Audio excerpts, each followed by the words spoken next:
Nag-solo travel ako sa India para umattend ng wedding, mag-work at mag-tour. Share ko sa inyo yung aking 7 days trip sa India. Watch this video. Hi CC, this is Trixie and I usually talk about personal finance, travel and tips, and for today's video, let me share with you like a couple of vlogs that I did in my India trip.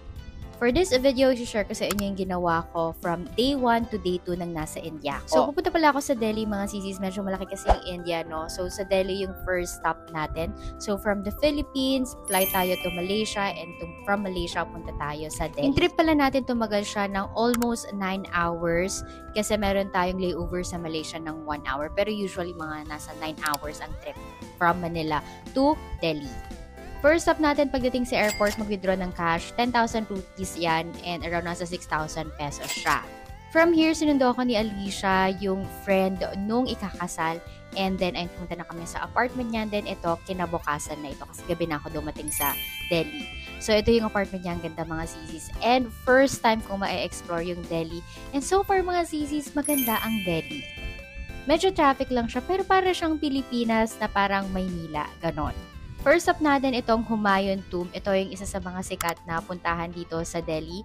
So if you are foreigner, kailangan mo magbayad ng 400 rupees na sa around 200 pesos yan sa atin. So ganito siya kaganda mga sisis. So bali tomb ito mga sisis, meron dyang tao sa loob na sikat at kilalang kilala. So ganito siya kaganda mga sisis. I can't say but sobrang ganda niya mga sisis in person. Next stop natin, itong Sikh Temple. So, ayan, pwede kayo mag-pray dyan, yung mga ganyan. Hindi na ako masyadong nag-video kasi bawal. Then, after here, we went to a restaurant na mai-recommend ko. Ang sarap dito ng roti nila. Ayan, yung Daryagan restaurant. Masarap yung roti nila dito as well as yung buttered chicken. 10 over 10, papasa sa Pilipina. Medyo maanghang lang talaga yung mga foods nila dito and most of the foods ay may curry. Pero okay naman siya as someone na mahilig din naman ako sa maanghang. Pero kung hindi kayo mahilig sa maanghang, medyo kung kakain kayo, sabihin nyo na lang na less spicy or pabawasan nyo na lang yung anghang niya every time na mag-order. After here, punta tayo sa India Gate. So, ito pala yung sisis yung makikita nyo pag sa mga area nila. Malinis naman mga sisis and wala din silang amoy. Malinis siya mga sisis, promise. And then ito yung India Gate, para siyang luneta sa atin.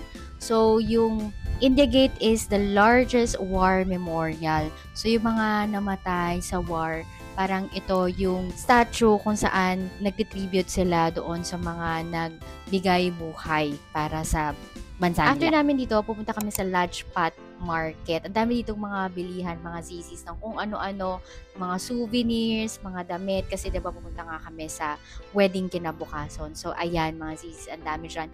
And masasabi ko lang sa inyo na traffic talaga sa Delhi.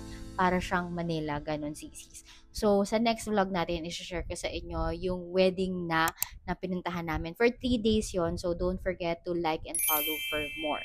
Okay? After nyan, umuwi na kami kasi kinabukasan kami ay magta-travel sa Orcha for the wedding.